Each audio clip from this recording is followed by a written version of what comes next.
Belumlah ayi nan taisi makalah juadah nan ketangah nak senang hati sepanggalah.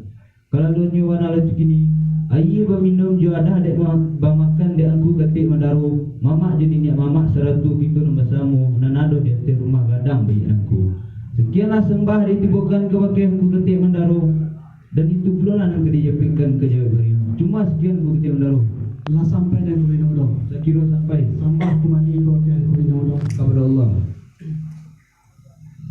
Sungguh pun kewakih angku minum surang sampai ambo mengembalikan persambahan. Tapi nama jadi tujuan jemu kasih ambo bana ialah kewakih beliau angku ni mama orang tua nak kadang bahasa batua. Pisau sirawi ulu sonsang sarangnya dari kayu jati ulu pangka kayu kami diambil para cibuah. Takui ganta mau bilang pengundu banyak nan sati tuanku banyak nan kirame orang kadang banyak nan batua. Kasahatu kasabaluka kasabatampi ala tahampai di sandaran. Indah kan diatur dibilang gala nan selirik duduk di tepi sedaran mandok ke tengah jo sabah sajo dimuliakan. Adapun kemudian daripada itu nak salangkok ganuh nyola salam jo sabah habo kebakeh angku hidumudo. Karajo nama pokok silang nama pangka sialah hurang nama ijo nama nanai nama muhun nama letakkan pekerjaan di atas rumah bayi angku. Kajire tabang ramu-ramu hingga mencikam di desa karabah babego je bayangan. Ko kete ndakan disanjung namu ko kadang ndak ke disanjung Allah jo sambah sajo dimuliakan. Ujung persambahan ka bagi ko dinodo. Kawakeh gitu bersama. Nak dijapui katu ke bangka disawa rundiang kaulu jiko malie dia teh rupu basiang dia teh tumbuh di nampak iko kini. Dikatakan tumbuh nampak iko kini ialah sepanjang persambahan angku minumudo jako.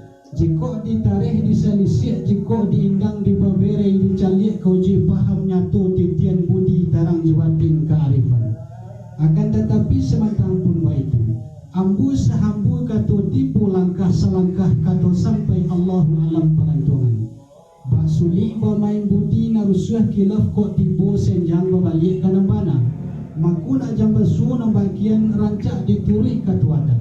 Katu warih, katu jawab, katu pusaku kebatolong menuri pitatah jopat tindih basu pamenan adat.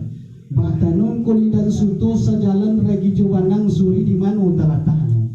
Layang malayang sabah timpu bertimpu salam datang sabah ke ambo tahan-tahan.